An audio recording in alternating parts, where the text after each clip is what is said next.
Why do we feel so broken in a world that insists it is fixed? Since the day we took our first breath, the story was already written. A story of effort, of reward, of climbing a ladder that no one ever showed us the top of.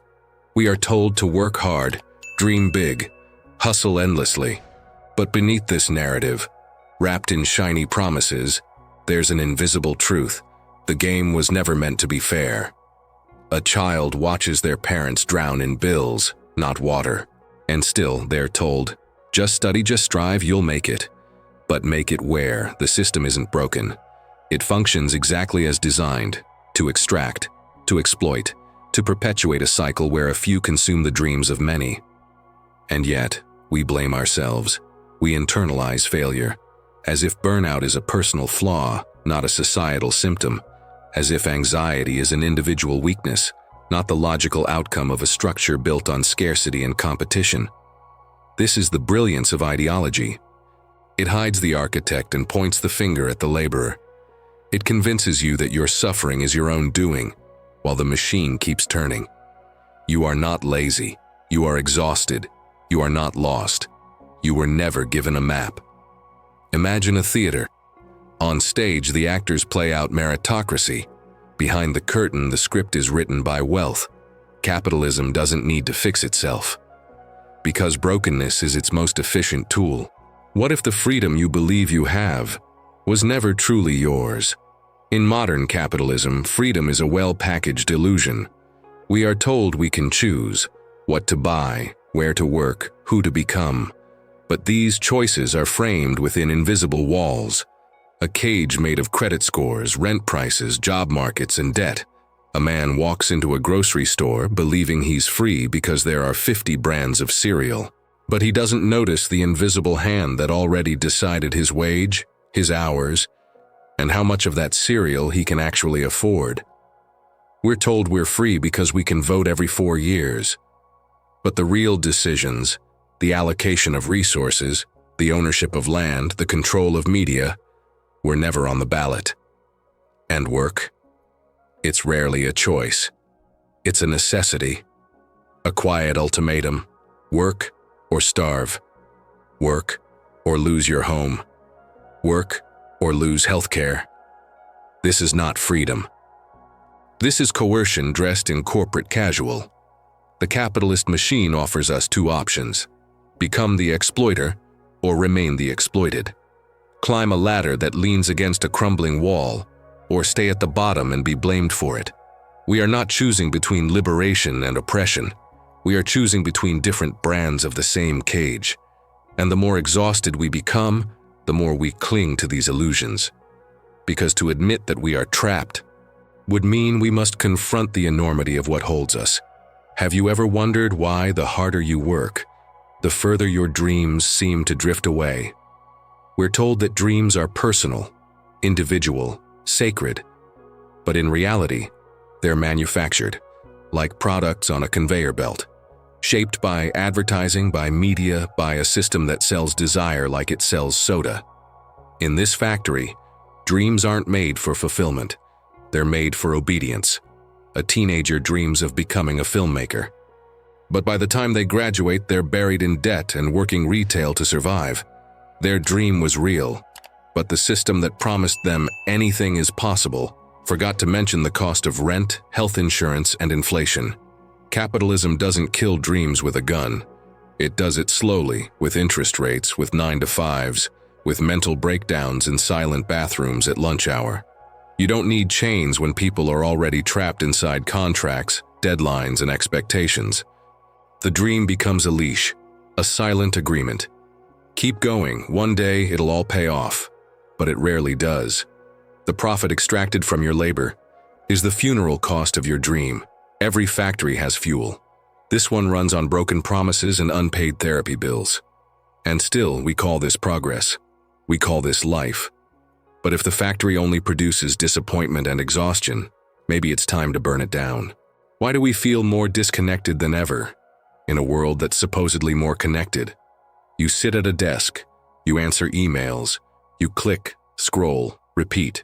You perform your role like a cog in a machine you never built, for a purpose you don't fully understand. The product of your labor, you never touch it, you never own it. It disappears into a supply chain, somewhere far from your hands, and even further from your heart. This is alienation, not just from others, but from yourself. Automation was supposed to liberate us, free us from menial labor, but instead it made us more disposable. As machines got smarter, we were told to hustle harder, compete more, do what robots can't, smile under pressure, sell your personality, package your identity. In the digital age, even your emotions are monetized. You don't just work with your body anymore. You sell your attention, your patience, your performative positivity. A barista remembers hundreds of names, but no one remembers theirs. A delivery driver races against an algorithm that tracks their every delay. A remote worker forgets what day it is, because every day feels the same. You are no longer a person. You are a profile, a performance, a data point. Capitalism doesn't fear automation. It uses it to squeeze the worker harder, because alienated people are easier to manage. They don't organize, they don't dream, they scroll. And as the machines rise, humanity falls silent, into a blue-lit trance of productivity without purpose. If hard work guaranteed success, why are so many of the hardest workers still poor? We grow up being told that the system is fair, that success is earned, that anyone can make it if they just try hard enough. But behind every success story is a silence about inheritance, connections, access, and luck. This is the myth of meritocracy, a story sold to keep the exploited chasing shadows. A janitor cleans skyscrapers they'll never step foot in as equals. A single mother works 2 jobs and still can't afford daycare. A college graduate flips burgers to pay off the very degree that was supposed to change their life. And when they fail to make it, the system doesn't apologize. It blames them. You didn't hustle hard enough. You didn't want it bad enough. As if survival wasn't already the greatest act of strength. Meritocracy is not a ladder. It's a treadmill. You run endlessly, but the finish line moves every time you get close. And those who start at the top, they never had to run at all. It's not about effort, it's about ownership. Who owns the land, the capital, the means of production? You can't outwork a system that's designed to keep you in place. Capitalism needs this myth, because if we ever stopped believing in it, we'd stop blaming ourselves and start asking who built the walls we keep crashing into. How did things become more valuable than people? You walk through a mall, neon lights, shiny signs, endless shelves, and for a moment, it feels like freedom, like power, like identity. You are what you wear, what you drive, what you own. Or so they say. This is commodity fetishism, the illusion that objects have power in themselves, disconnected from the labor that created them. We don't see the sweat behind the smartphone, the hands behind the hoodie, the exhaustion stitched into every seam. We buy comfort in boxes, beauty in bottles, status in subscriptions, and we call it choice. But what we're really doing is filling a void capitalism created in the first place. When human connection is replaced by competition, consumption becomes our only form of communion. We don't feel seen, so we buy visibility. We don't feel loved, so we buy approval. But no product can ever complete a person who's been emptied by design. Meanwhile, the workers who made these things? Invisible. Their names erased. Their value measured only in cost efficiency. We glorify the object and forget the subject. A diamond is admired, but not the miner. A meal is posted, but not the migrant who picked the produce. A phone is worshipped, but not the factory worker who can't afford a day off. Capitalism turns souls into statistics. It teaches us to love things and fear people, to collect symbols of happiness while losing the feeling itself. What if your opinions were never really yours? Every morning we wake up and scroll. News feeds, headlines, trending topics. We think we're informed. We think we're choosing what to believe. But behind every click, there's a framework, built not for truth, but for control. The media doesn't just report reality, it manufactures it. 6 corporations own over 90% of the media Americans consume. That means your worldview, your fears, your hopes, your enemy of the weak, is shaped by a tiny elite with everything to gain from your obedience. They feed you narratives, not facts. They tell you who to love, who to hate, what to buy, what to fear. And in doing so, they construct a society that stays asleep while believing it's awake. This is manufactured consent. Not through violence, but repetition. You don't need a cage if the mind builds its own. You are bombarded with distractions, celebrity scandals, political theater, outrage without substance. Meanwhile, the deeper questions about inequality, labor, ownership are buried beneath noise. Capitalism doesn't just sell you products, it sells you an entire reality, one where billionaires are self-made, poverty is your fault, and endless growth is salvation. You don't just consume the media consumes you, and the more you believe their stories, the more alienated you become from your own. What if the pain you feel isn't a malfunction, but the machine working exactly as designed? We are taught to see suffering as a glitch, poverty as misfortune, burnout as weakness, inequality as a temporary flaw. But these are not bugs. They are features. They are the inevitable outcomes of a system that was never built to serve the many. Capitalism was designed to concentrate power, to extract value, to pit worker against worker, while funneling the profits upward. It masks this structure with slogans: freedom, opportunity, hard work pays off.